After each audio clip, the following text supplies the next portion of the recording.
IVF process होता है, ठीक है। अब दूसरी बात होती है कि जैसे किसी भी आईवीएफ सेंटर का चुनाव कैसे करें कि ये सबसे ज़्यादा अच्छा सेंटर कौन सा है किसी एरिया के अंदर। अपन जाते हैं, जैसे मैं जाता हूँ तो मैं देखता हूँ कि उसका सेंटर जो है वो किस तरीके से है, सक्सेस रेट कैसी है।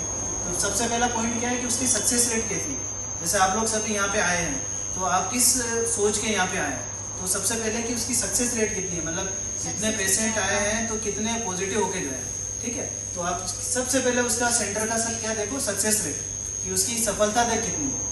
दूसरा है कि एक्सपीरियंस एंड क्वालिफिकेशन क्या है, डॉक्टर की क्वालिफिकेशन क्या है ना, कि ऐसा तो नहीं कोई झोला छाप डॉक्टर तो नहीं कर रहा आईवीएफ। या फिर दूसरा है कि उसका एक्सपीरियंस कितना है ना। एक्सपीरियंस जितना एक्सपीरियंस होगा उतना ही सफलता की दर बढ़ेगी क्योंकि उसका अनुभव ज़्यादा हो जाएगा। तो तीसरा है कि एम्ब्रोलॉजिस्ट, जैसे मैं एक एम्ब्रोलॉजिस्ट हूँ, है ना।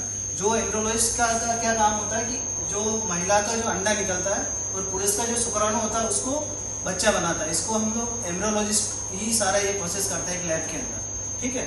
चौथा है उसकी ट्रांसपेरेंसी। जैसे आप हमारे पास में आए और आपको बताया कि इतने अमाउंट में हम लोग आईवीएफ करेंगे और आपको कितना अमाउंट और एक्स्ट्रा लगा या उससे कम लगा या ज़्यादा लगा, तो ट्रांसपेरेंसी। और आपके बच्चे कितने बने नहीं बने, क्योंकि कई बार क्या होता है कि पेशेंट को बता ही नहीं जाता है कि उसके एम्ब्रियो ट्रांसफर कर देते हैं। तो उसको पहले उसको जैसे कितने बच्चे बने पूरा पेशेंट को बता के फिर हम लोग आगे।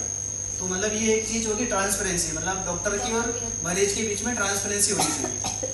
उसके बाद क्या है, टेक्नोलॉजी एंड इक्विपमेंट। नई नई चीज़ें आ रही, नए नए टेक्निक आ रही, आधुनिक की मशीनें आ रही, तो वो मशीनें है कि नहीं है ना।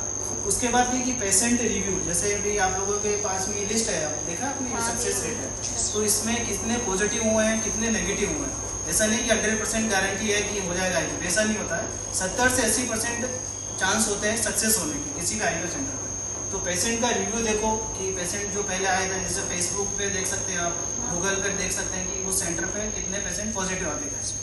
और तीसरा सातवां पॉइंट हो कॉन्फिडेंटली। जैसे आईवीएफ मरीज का क्या होता है कि किसी भी मल्टी स्पेशलिस्ट जो हॉस्पिटल होता है जिसमें हड्डी वड्डी हो गया सारा मिक्स हो जाता है, तो पेशेंट को क्या चाहिए, कॉन्फिडेंटली चाहिए कि हमें एक प्राइवेसी चाहिए कि सभी मरीजों के बीच में हम नहीं बैठे, हमारा आईवीएफ सेंटर अलग से होना चाहिए।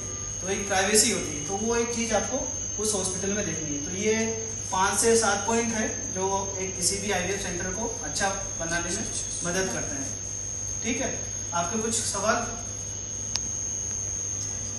सब चीज़ें समझ में आ गई। आईवीएफ का क्या मतलब है, जैसे ये इस तरीके से किया, 5वें दिन का बच्चा बनता है, वो हम लोग प्रत्यारोपित कर देते हैं। एक छोटा मतलब एक सिंपल सा वे में ये पूरा प्रोसेस है इसका, ठीक है। ठीक।